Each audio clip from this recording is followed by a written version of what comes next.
Hi everybody, welcome back to my channel. My name is Emily. My favorite makeup today, it's hard to say. I'm wearing a lot of new stuff today and I'm not quite sure about any of it. I will say I love the effect of this. This is the NYX Unicorn Blood Lip Gloss. This is in the shade Eclipse. I think the effect on this is beautiful. It's this really pretty like blue purple gold.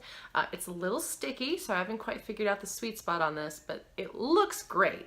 So I'll let you know how it works out. I'm still trying it out. So on to the video. And so today's video is trying to figure out Sephora's bestsellers algorithm. Now, I would assume that if you looked at the Sephora bestsellers list at the same time, on the same day, in two different places, it would be the same information. I found that is not the case, however. So what I did was I went through that bestsellers list and I took the top 30 things while I was logged into the app as myself, as the person who buys a lot of makeup.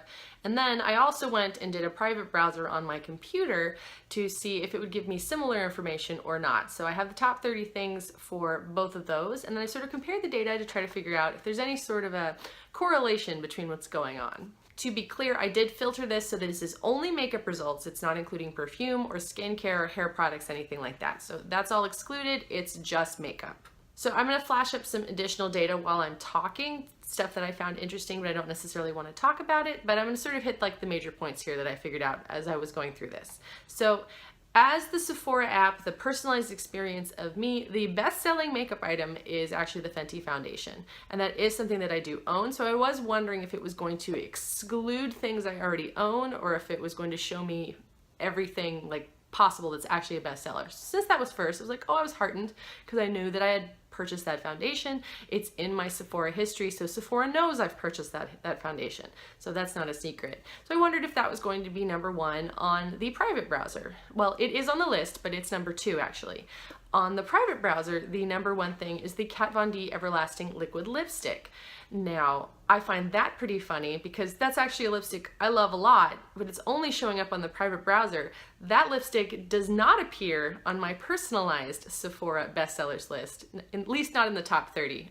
The list goes on for quite some time. I only limited it to the top 30 products. But that does not appear in the top 30 for me, even though it is the number one bestseller according to the private browser.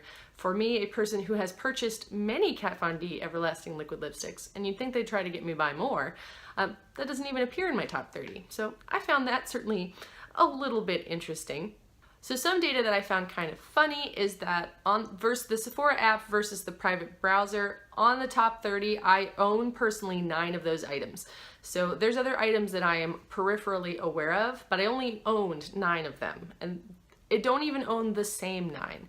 So the 9 items according to the Sephora app that are the best sellers that I do own, I own the Fenty foundation, I own the Anastasia Beverly Hills Brow Wiz, I own the Kat Von D tattoo liner, the Huda Beauty Desert Dusk palette, the Fenty Mademoiselle matte plush lipsticks, the Too Faced Better Than Sex mascara, Kat Von D Everlasting Glimmer Veil exclusively in the shade Starflower, only the limited edition shade, not the full set of colors, and then the Sephora Lip Stories lipsticks, and the Stila Glitter and Glow liquid eyeshadows. On the private browser side, there's also 9 products. There is some overlap, but they're not exactly the same. So what I do own from that side is the Kat Von D Everlasting Liquid Lipstick, the Fenty Foundation, one of the Fenty Highlighter Duos, an Anastasia Beverly Hills Brow Wiz, the Huda Beauty Desert Dusk Palette, the Fenty Mademoiselles, also the Fenty Stunna Lip Paint, the Kat Von D Tattoo Liner, and the Becca Shimmering Skin Perfector Pressed.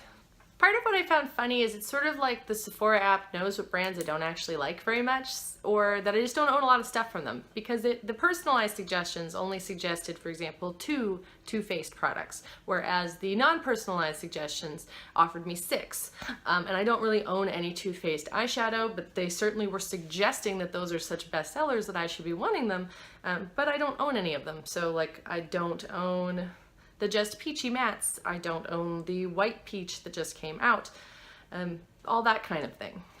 But on the other hand, I buy a lot of Anastasia Beverly Hills products, and there's only 2 of those on my personalized list, and they're both brow products. I didn't actually have any recommendations as a bestseller for an Anastasia Beverly Hills Glow Kit, which I love. I have all of the ones that are currently out. I also didn't get a recommendation as a bestseller that I should be buying any of their eyeshadow palettes, including Modern Renaissance. That does show up on the private browser, but the Modern Renaissance does not appear as a bestseller on my personalized suggestions, which I find weird. I especially find that weird because I do own all of the other eyeshadow palettes that are currently out from Anastasia Beverly Hills, and Sephora knows I don't have the Modern Renaissance, so I don't know why they wouldn't be like, hey, you should buy this. I sort of felt like the suggestions I was getting through my own Sephora app was sort of encouraging me to purchase things that I had tried samples of recently, and therefore, look, it's a bestseller. You liked the sample, right? It must be good. Whereas I just sort of felt like it was cherry picking what it was showing me, but I also didn't feel like the computer was really giving me the whole story here, because that seemed to just sort of throw a bunch of brand new palettes at my face, which I don't necessarily think are the bestsellers. And then there were some weird choices, because do I really think that everybody's buying those Pat McGrath matte trance lipsticks? I don't think that they are. Not that they're not good lipsticks, I think that they are. However, I don't think that many people are throwing down 50 bucks on a lipstick. I could be wrong.